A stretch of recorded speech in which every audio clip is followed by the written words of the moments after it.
Hello everyone, circle of education welcomes you. English literature writer series में हम William Shakespeare को cover कर रहे हैं, जिसमें अब तक हम उनकी 4 ग्रेट ट्रेजेडीज़ के साथ साथ एक ट्रेजेडी और रोमन प्ले जूलियस सीजर भी डिस्कस कर चुके हैं। अगर आपने अब तक वो वीडियो नहीं देखा है तो चैनल की प्लेलिस्ट में जाके चेक कर लें। आपके एग्ज़ाम के पॉइंट ऑफ व्यू से बहुत ज़रूरी होने वाली वीडियोज़ हैं। आज की इस वीडियो में हम उनकी अनदर फेमस ट्रेजेडी, जो कि एक रोमन प्ले भी है, उसको बहुत ही डिटेल में डिस्कस करेंगे, जो कि है एंटनी एंड क्लियोपाट्रा। तो अगर आपको ये सीरीज़ पसंद आ रही है, नोट समझ आ रहे हैं, तो वीडियो को लाइक करें, अपने ओपिनियन कमेंट सेक्शन में रखें और अगर आप चैनल पे नए हैं तो चैनल को सब्सक्राइब करें। चलिए आज की इस वीडियो को हम शुरू करते हैं।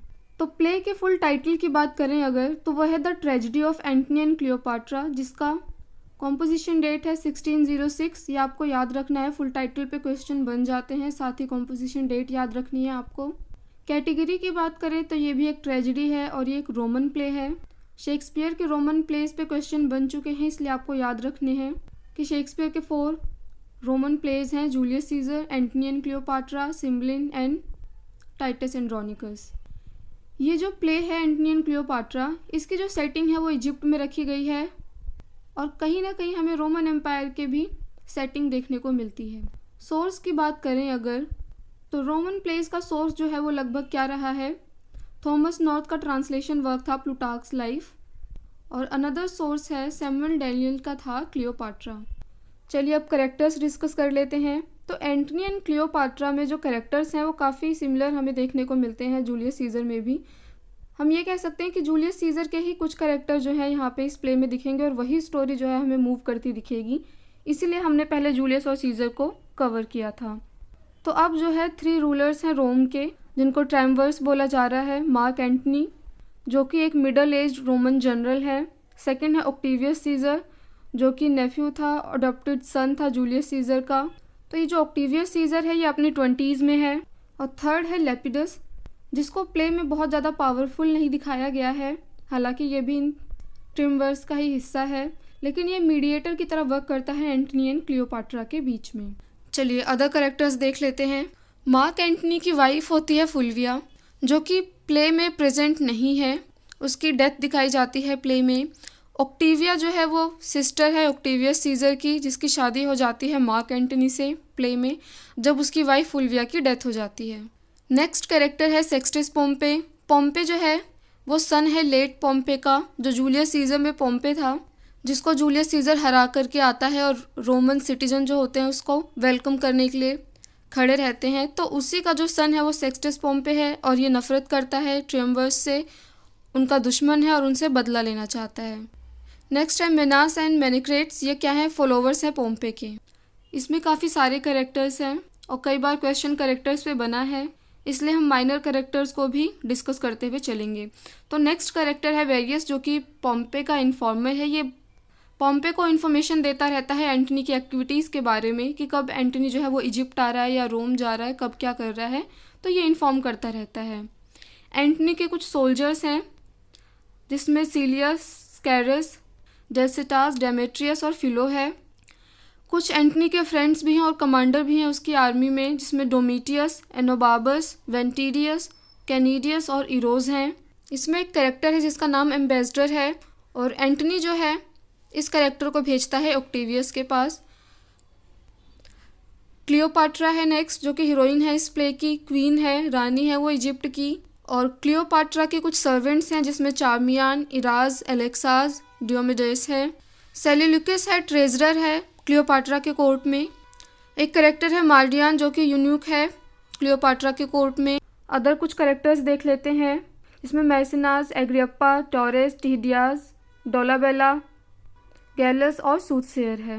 चलिए कैरेक्टर डिस्कस करने के बाद अब हम स्टोरी पे आ जाते हैं।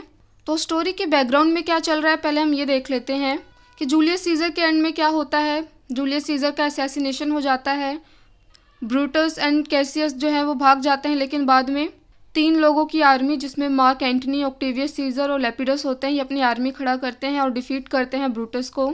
और ब्रूटस को डिफीट करने के बाद अब ये तीनों जो है वो रूलर बन जाते हैं रोमन एम्पायर के, और अब ये जो है रिस्पॉन्सिबल होते हैं ईस्टर्न पार्ट के रोम में। एंटनी ऑलरेडी मैरिड है, जिनकी वाइफ का नाम है फुल्विया। लेकिन फिर भी एंटनी को प्यार हो जाता है क्लियोपाट्रा से। क्लियोपाट्रा जो कि क्वीन है इजिप्ट की। तो अब एंटनी क्या करता है कि अपना सारा टाइम जो है वो क्लियोपाट्रा के पास ही बिताने लगता है अलेक्जेंड्रिया में। तो ये चीज़ें बैकग्राउंड में चल रही होती है। प्ले स्टार्ट होता है क्लियोपाट्रा के कोर्ट से, जिसमें दिखाया जाता है कि एंटनी जो है एकदम प्यार में पागल है क्लियोपाट्रा के। दोनों एंट्री करते हैं। फिर उनको पता चलता है कि रोम से कोई एक मैसेंजर आया है, कुछ इन्फॉर्मेशन देना चाहता है। तो एंटनी क्या करता है कि मना कर देता है कि नहीं, मुझे कुछ भी नहीं सुनना है, मैं अभी अपने कंफर्ट में जी रहा हूँ। लेकिन फिर क्लियोपाट्रा के इंसिस्ट करने पे एंटनी जो है वो मैसेंजर को अलाउ करता है। तो मैसेंजर जो है उसको इन्फॉर्म करता है कि जो तुम्हारी वाइफ है फुल्विया, उसकी डेथ हो चुकी है। ये सुनकर एंटनी को बहुत ज़्यादा बुरा लगता है। साथ ही साथ उसको ये भी पता चलता है कि जो पॉम्पे का बेटा है सेक्स्टस पॉम्पे, जिसको जूलियस सीजर ने हरा दिया था, वो जो है अब विद्रोह करना चाह रहा है, अपनी आर्मी खड़ा कर रहा है। तो अब वो बदला लेगा। तो अब उसको लगता है कि रोमन एम्पायर जो है वो थोड़ा सा खतरे में है और उसकी वाइफ की डेथ हो गई है। तो अब उसको मजबूरी में जो है वापस जाना पड़ता है रोम। तो अगर एग्ज़ाम में क्वेश्चन बनता है कि एंटनी वापस क्यों आता है रोम, तो आपका ऑथेंटिक आंसर होगा कि उसकी वाइफ की डेथ हो जाती है, इसलिए वो आता है। लेकिन एंटनी के इस रवैये से, इस बिहेवियर से ऑक्टेवियस सीजर और लेपिडस बहुत ज़्यादा अनॉय रहते हैं। उनको बहुत ज़्यादा गुस्सा आता है। उनको लगता है कि एंटनी जो है क्लियोपाट्रा के प्यार में पड़ के पागल हो गया है, बहुत ज़्यादा इर्रिस्पॉन्सिबल हो गया है, रोम के प्रति अपना बिल्कुल भी फ़र्ज नहीं निभा रहा है, बहुत ज़्यादा गैर जिम्मेदार वो हो चुका है। तो इस प्ले में ना सभी को बहुत ज़्यादा गुस्सा आता है एंटनी के इस गैर जिम्मेदार रवैये पे, और कोई भी एंटनी और क्लियोपाट्रा के रिश्ते पे जो है वो खुश नहीं होता है। अब क्या होता है कि एंटनी रोम वापस आ चुका है। तो सीजर, लेपिडस और एंटनी ये तीनों अपनी मीटिंग रखते हैं, जिसमें ये डिसाइड करते हैं कि इनको शांति बनाए रखने की बहुत ज़्यादा ज़रूरत है। तो इसमें एक कैरेक्टर होता है एग्रिप्पा, वो जो है ना सजेस्ट करता है एंटनी को कि तुमको ऑक्टेवियस सीजर की जो विडो सिस्टर है ना ऑक्टेविया, उससे शादी कर लेनी चाहिए, उससे जो है रिश्ते सुधर जाएंगे। हालांकि जो दूसरा कैरेक्टर होता है इनोबाबस, वो प्रिडिक्ट करता है कि इस शादी से कोई फ़र्क नहीं पड़ेगा, कुछ समय के लिए चीज़ें फिर भी ठीक हो जाएंगी, लेकिन जैसे ही एंटनी को मौका मिलेगा वो दोबारा क्लियोपाट्रा के पास चला जाएगा। तो होता क्या है कि शादी हो जाती है और शादी से थोड़े बहुत रिश्ते में सुधार आता है एंटनी और ऑक्टेवियस सीजर के। फिर ये लोग पॉम्पे से मिलते हैं और उसके साथ भी जो है ये लोग समझौता कर लेते हैं। टर्म्स एंड कंडीशंस रखी जाती है कुछ, वो कौन सी टर्म एंड कंडीशन होती है वो अभी हम डिस्कस करेंगे। तो होता यह है कि अब चीज़ें जो है थोड़ी बहुत सॉर्टेड हो चुकी होती हैं। वहाँ इजिप्ट में क्या होता है कि क्लियोपाट्रा को पता चलता है एक मैसेंजर से कि एंटनी की शादी हो गई है। तो जब क्लियोपाट्रा को ये बताता है ना मैसेंजर, तो क्लियोपाट्रा बहुत मारती है मैसेंजर को। फिर उसको रियलाइज़ होता है कि इसमें मैसेंजर की गलती तो नहीं थी। तो फिर वो मैसेंजर को दोबारा भेजती है और चीज़ों को इन्फॉर्मेशन के लिए कि और करेक्ट इन्फॉर्मेशन तुम लेकर के आओ। उसको बहुत ज़्यादा जेलस फील हो रहा होता है। तो अब जब मैसेंजर दोबारा आता है वो उसको बताता है कि एंटनी जो है वो प्यार नहीं करता है ऑक्टेविया से, और ना ही ऑक्टेविया बहुत ज़्यादा खूबसूरत है, ना ही अट्रैक्टिव है। तो ये सुनकर के क्लियोपाट्रा को थोड़ा तसल्ली मिलती है, उसे लगता है कि उसका कोई कंपटीशन नहीं है। अब यहाँ रोम में पॉम्पे, एंटनी, लेपिडस एंड सीजर क्या है, मिले हुए हैं, पार्टी कर रहे हैं, सेलिब्रेट कर रहे हैं, और उन्होंने एग्री किया है कि वो मेंटेन करेंगे पीस को। लेकिन वो टर्म क्या होती है, तो पॉम्पे जो है वो डिमांड करता है कि सिलिसी और सार्डिनिया जो है वो उसके किंगडम के अंडर आएगा, और बदले में अश्योर करता है कि कोई भी अब तुम्हारे ऊपर समुद्री हमला नहीं होगा, और जो वीट है, जो गेहूं है, उसकी जो है सप्लाई फिर से शुरू हो जाएगी। तो सब मान जाते हैं, एग्री कर जाते हैं, ड्रिंक करते हैं, सेलिब्रेट करते हैं। तो पॉम्पे का ना एक सोल्जर होता है, वो पॉम्पे को बोलता है कि ये सब लोग नशे में हैं, तुम एक काम करो, इनको मार दो, इससे क्या होगा, तुम जो है वो रूलर बन जाओगे अकेले इस पूरे रोम एम्पायर के। उस सोल्जर का नाम होता है मेनास। तो पॉम्पे जो है ना वो डिनाई कर देता है, लेकिन उसके मन में ये रहता है कि काश मेनास जो है ये बिना बताए ही इसको ये चीज़ कर देता, तो मैं जो है वो सिंगल एम्पायर हो जाता इस पूरे रोम का। तो अब एंटनी को लगता है कि अब सारी चीज़ें सॉल्व हो चुकी हैं, तो वो अपनी वाइफ ऑक्टेविया के साथ जो है एथेंस मूव कर जाता है। अब यहाँ रोम में क्या होता है, जो ऑक्टेवियस सीजर होता है ना, वो पॉम्पे के साथ जो है अपना प्रॉमिस तोड़ देता है और धोखे से जो है वो अटैक कर देता है पॉम्पे पे। इसमें वो हेल्प लेता है लेपिडस की, वो युद्ध करता है और फिर क्या होता है कि डिफीट कर देता है, हरा देता है पॉम्पे को। और इस युद्ध के बाद क्या होता है, जो सीजर है वो सारा एलिगेशन, सारा जो आरोप है वो लगा देता है लेपिडस पे। मतलब करता सब कुछ सीज़र है, लेकिन सारे जो है एलिगेशंस वो आ जाते हैं लेपिडस पे। अब लेपिडस को अरेस्ट कर लिया गया है कॉन्स्पिरेसी करने के लिए, षड्यंत्र करने के लिए। और सीज़र क्या है, अब सारा जो प्रॉपर्टी है लेपिडस का वो सारा खुद हथिया लेता है। फिर ये खबर जो है वो एंटनी तक पहुंचती है। एंटनी को बहुत ज़्यादा गुस्सा आता है, वो सोचता है कि अब मुझे युद्ध करना है ऑक्टेवियस सीज़र से। लेकिन ऑक्टेविया जो है वो थोड़ा सा घबरा जाती है।